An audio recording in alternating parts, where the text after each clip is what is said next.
We're also investigating the linkages to another offence that occurred approximately 15 minutes earlier in Headland Road at a service station where a offender armed with a firearm has entered the store, again made demands for cash before fleeing from the scene. Police would like to ask any members of the public who might have knowledge or information to contact Crime Stoppers on 1800 333 000. How seriously are police treating this incident? It's an extremely serious event, caused great concern not only to investigators who are trying to solve this, but also it would cause concern to the wider community. I can reassure the community, however, that police are doing everything they can to locate and apprehend these offenders, and at the same time we have local resources on the ground to cover the area and ensure that the local people are safe. Did police know what kind of firearm was used? The description of the firearm we have at the moment is a handgun. We have ballistics examiners at the scene.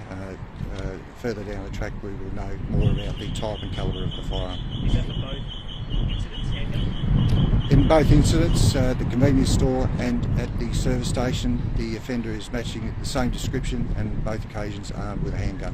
What is that description? The description of the offender is wearing a light-coloured grey hoodie with a white logo. He's wearing a bandana across his face and wearing black tracksuit pants and black and white runners. What can you tell us about the victim of the 7-Eleven? The victim at the convenience store has suffered a bullet wound to the elbow. He's currently undergoing treatment at the Alfred Hospital, but fortunately the injuries are not life-threatening. Needless to say, he's extremely shook up and extremely upset by the incident. How old is he? Do you know if he'd worked there long? I'm not in possession of the information about how long he worked there. All I can tell you is it's a 40-year-old victim. Do you have a description of the vehicle the offender used? It's very early at this stage to give a description of cars that may or may not be involved. We've got investigators on the ground with local police scouring the area, speaking to locals, to residents, other businesses to try and ascertain any sightings of vehicles that may or may not have been involved. How do you think the offender got away? Given the distance between the two addresses, probably approximately 1.5 kilometres, and the timing about 15 minutes apart, it would be reasonable to suspect that a vehicle was involved. Were you able to collect any CCTV from either of the service stations?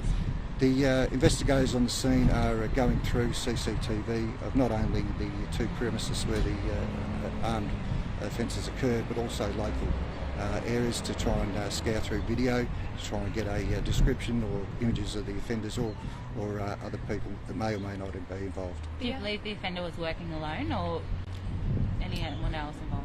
Unable to say at this point in time if the offender was working alone or not, but hopefully these questions will be answered as the investigation progresses. The other customer in the store, are they in the 7-Eleven? Are they okay? Are they being able to cooperate at all?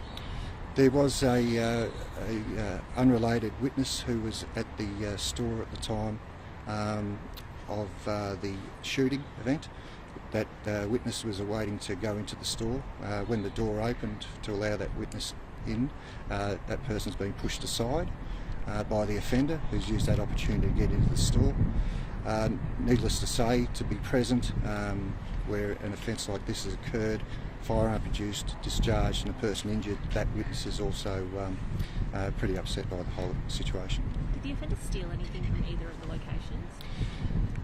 On both occasions, we do not believe that anything of value has been stolen. Yes, the offender was trying to get money from the till, but was unsuccessful on both occasions. Was the offender wearing gloves or fingerprints? The possibility of fingerprints and other forensic evidence will obviously be looked at by our major crime scene services. It won't be known until we get a proper look at the footage, if any, in regards to whether the offender was or was not wearing gloves. Can you tell us where the victim was in 7-Eleven when he was shot? Was he behind the counter? Was he back at the store? From what I've been told at this stage, the time the offender entered the convenience store, the victim was in the process of mopping the floor. when he's been confronted by the offender with the firearm. The victim's fled towards the rear of the store to get away, and that's when he's been shot. How rare is it for police to have to investigate when someone has been shot in one of these hold-ups? I mean, we always see that they're threatened with something, either a gun or a knife, but to have someone actually shot. It's incidents involving firearms, fortunately, rare most of the times. We do get armed robberies now and then. It's a high level of escalation on behalf of the offender to actually discharge the firearm. That concerns us, and we're putting all resources that we possibly have to locate and arrest these offenders. You say the offender was looking for money, but can you describe anything that the offender said when he went into the BP and into the 7-Eleven? I'm not in possession at this point in time in regards to what may have been said by the offender. Our investigators are still on the scene speaking to witnesses, including the victim, to try and get a better picture of what was actually said by the offender. Did he demand money? It is my belief that that is what the offender was looking for, that he was looking for money. As to what was said, I don't actually know.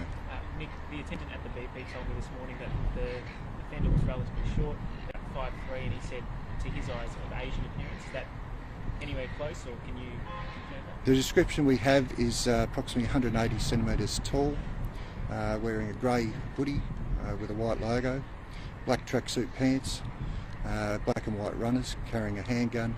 In regards to racial appearance of the offender, we're not able to say at this stage. We've got a number of witnesses to speak to try and get a better description of the actual appearance of the face of the offender. His face was covered, and that obviously presents challenges for us. When you say that the offender was behind a customer and that's how they got into the store, is that because the store doors are shut at that time and the attendant has to let someone in? From what we believe, the witness who was waiting to be let into the store, because as a security measure after hours, the front of the store was locked. Once the doors have been locked to allow that customer in, the offender sees the opportunity of pushing them aside and enter the store. Was there just one staff member working last night?